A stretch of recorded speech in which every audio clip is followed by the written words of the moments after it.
Hey guys, it's Handicapable Gamer here again, and I'm bringing you another review. This time I'm discussing Arizona Sunshine on the PlayStation VR. So, Arizona Sunshine came out this week for PSVR, and it's been a very polarizing topic of discussion amongst the VR community. Some people really enjoy it, and some people absolutely hate it. And I think the influx of commentary about this game among players has actually pushed Vertigo Games, the developer, to announce that they are already sending a patch to Sony. Considering the game just came out on Tuesday, I'm surprised that the developer is moving this fast, but I don't blame them based on the reaction they've gotten. So being that Arizona Sunshine was the talk of the town, I thought it was my turn to weigh in and provide my 2 cents. First and foremost, I think it's important to note that this game was released on December 6th of 2016 for the Oculus Rift and the HTC Vive. It received high scores, 9s and 10s and things like that, and was praised for being one of the first open-world first-person shooters with a complete campaign and online multiplayer in VR. So not surprisingly, when it got announced for PlayStation VR, the hype train sped up real fast. But there are a few things we have to keep in mind. For one, it was an ambitious project in the VR market at the time it was released. Secondly, if it was released in December 2016, it was probably in development for a couple years at least before that. So we are talking the embryonic stages of development teams putting VR into their games. Taking a game like that, porting it to the PlayStation VR hardware, and downscaling it to run acceptably on the PlayStation VR from a PC. Therefore, I'm not surprised the game has some glaring issues, and I'm not saying the negative doesn't outweigh the positive here, in this case, but I feel like a lot of reviews for the PlayStation VR version, and players that are talking about it as well, are judging it harshly and in a one-sided light. I'm okay with judging it harshly, but things need to be looked at objectively. So I want to look at it from all aspects. Let's begin the review. In terms of the audio, I feel it's definitely acceptable. There are times when the zombies are behind you or to the left of you, and they actually feel as though they're behind you or to the left of you based on where you're hearing them from.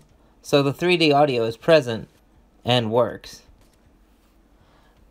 Now the gun sounds do leave a bit to be desired, especially because there's no haptic feedback or rumble when shooting. Another aspect of the sound design that was somewhat problematic among the public was the narration from the main character during the campaign. A lot of people said they felt it was cheesy, unnecessary, and annoying. And while I agree that it was cheesy, I actually enjoyed the humor as I was playing the game. Especially in the early part of the game, I thought that tonally, the character's comments matched up with what we were experiencing as the player. If someone is in a dire situation such as a zombie apocalypse, it would make sense that they would use, being human beings, they would use humor to work as a defense mechanism in that situation. So I was fine with it. Now, while talking about the visuals, I have to say, I've never played the PC version of this game, and I don't have a PlayStation 4 Pro yet, so I don't have a great deal of comparison, but on the original PS4, the graphics aren't gorgeous, but they're acceptable. Some of the environments feel kind of flat in their colors, but we are talking about the Arizona desert after all, so again it kind of makes sense. The design won't have you writing home about it, but it's also not graphically the worst game we have on PlayStation VR either. I will be honest and say when it comes to the graphics, I'm somewhat neutral because graphics don't make or break a game for me. So I'll say they were acceptable and leave it at that. I did notice some jaggies and some frame rate drops while playing, but I still found it acceptable overall. As far as the story goes, there's not too much of one. I don't like putting spoilers in my reviews, so I won't be going into detail, but there is an overarching story that keeps you going from section to section to give you a little bit of a reason as to why you're playing, and in my opinion, that's fine. Would I have liked a deeper story? Sure, but I don't need it. And finally, now that I've gotten through the appetizers of this review, let's get to the main course, the gameplay itself. Arizona Sunshine is a first-person shooter that takes place in a zombie apocalypse type environment. It can be played entirely single-player, or you can cover the entire story mode with co-op. The game does require motion controllers, so to my knowledge you won't be playing this with the DualShock 4. The motion controllers are used to manipulate your virtual firearms and interact with inventory as well as your environment. While you're playing, you can carry a firearm in each hand, so you'll actually be able to dual wield in VR. And you'll also be able to carry one weapon on each hip. The original PC version of the game supported room scale VR, and when it was ported over to the PlayStation VR, they added the 180-degree turn feature, so that way the player wouldn't actually have to turn around and screw up the view of the PlayStation camera. The PlayStation VR version of the game also includes support for the PlayStation aim controller. Using the aim controller allows for joysticks to control navigation and camera. That way we don't have to use the teleportation mechanic, which is also still an option. With the aim controller, they also added new weapons that are exclusive to the PlayStation version of the game. The game itself is okay. Some of the shooting, such as shooting a zombie in the leg, waiting for them to fall, and then shooting them in the head, can be rather satisfying. However, all of the game problems lie strictly in the mechanics and design of the game itself.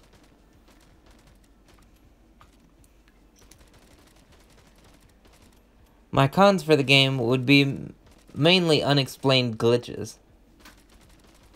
While playing the game co-op with a friend, our game glitched out in a way I'd never seen. He was seeing a completely different version of the same level that I was seeing.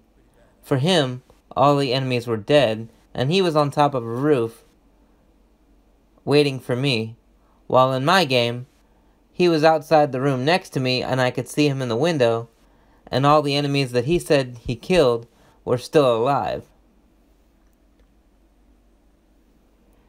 There were also several occasions where I got inexplicably stuck on invisible walls and could only resume movement after teleporting away from the glitched area.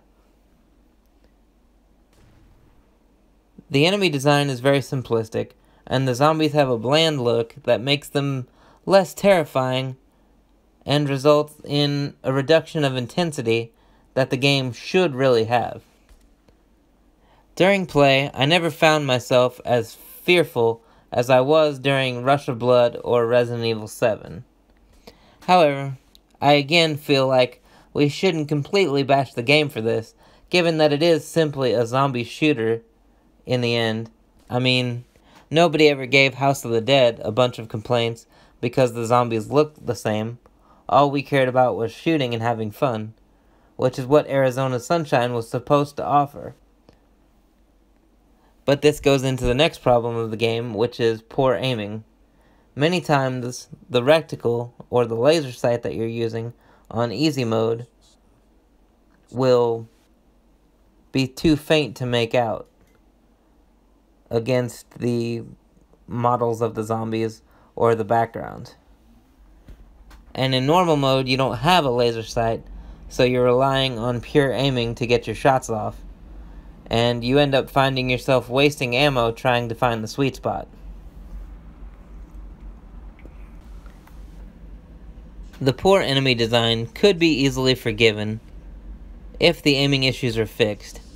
If players can be satisfied killing hordes of zombies and racking up satisfaction with their friends, they're probably more likely to ignore the details of the enemies themselves.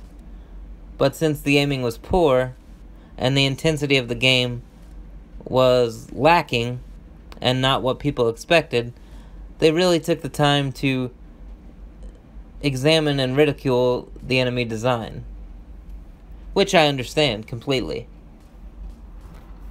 The campaign mode, whether single player or co-op, will take you between 4 and 5 hours. In addition to that mode, the game also has a horde mode, which I was looking forward to. The mode is a little more hectic than the story mode because you are confined to a small space with a group of friends, and you're just blasting your way out of it. So it is fun, but since they literally give you no freedom of movement or ability to move outside the tented area that you're in, it takes away from the immersion a little bit in that particular mode. There is supposed to be some DLC coming with additional horde maps, so I'm hoping that is true because the mode definitely has potential. Lastly, I want to discuss the value proposition with this title. In terms of price, it's priced at $39.99, with a discount right now during launch week for PlayStation Plus members. While this is one of the more expensive PlayStation VR titles, it's still half the price of a full game. And in terms of content that you get, you're getting a cool horde mode that you can run with your friends, a full co-op campaign with a runtime of 4 to 6 hours on your first playthrough. So I think there's definitely value in this title, but all the flaws make the price seem less appealing. If the game had solid mechanics, we wouldn't be complaining about $40. So hopefully these patches will make it worthwhile. And like I said, since there's supposed to be a patch incoming, this statement might not hold true forever, but as of right now, I think the game should be discounted to $29.99. It doesn't forgive the issues that the game has, but it makes them a little easier to deal with, in my opinion. It is important to remember that the developer supported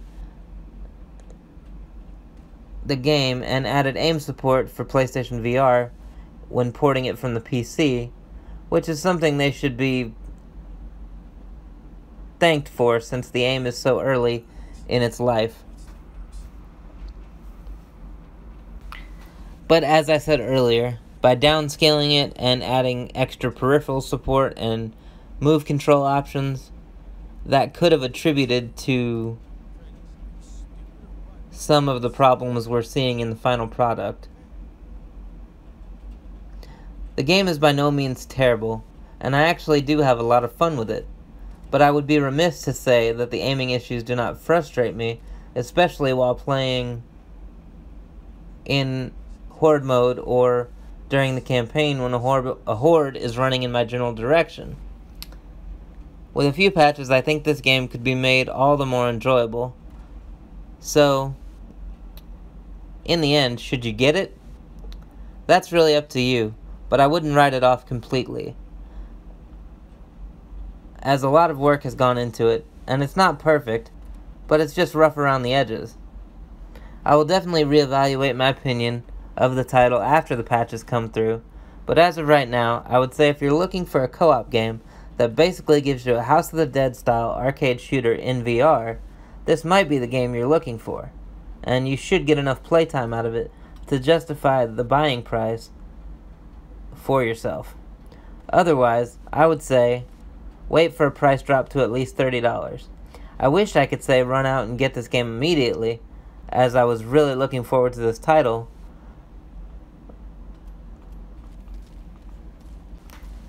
But let's be honest, when games like Farpoint have pinpoint accuracy, the aiming issues are definitely hard to overlook. Okay guys, Arizona Sunshine may not be the game we wanted, but it's the game we got. And for it, we have a fun arcade-style zombie shooter with wonky controls and uninspired design.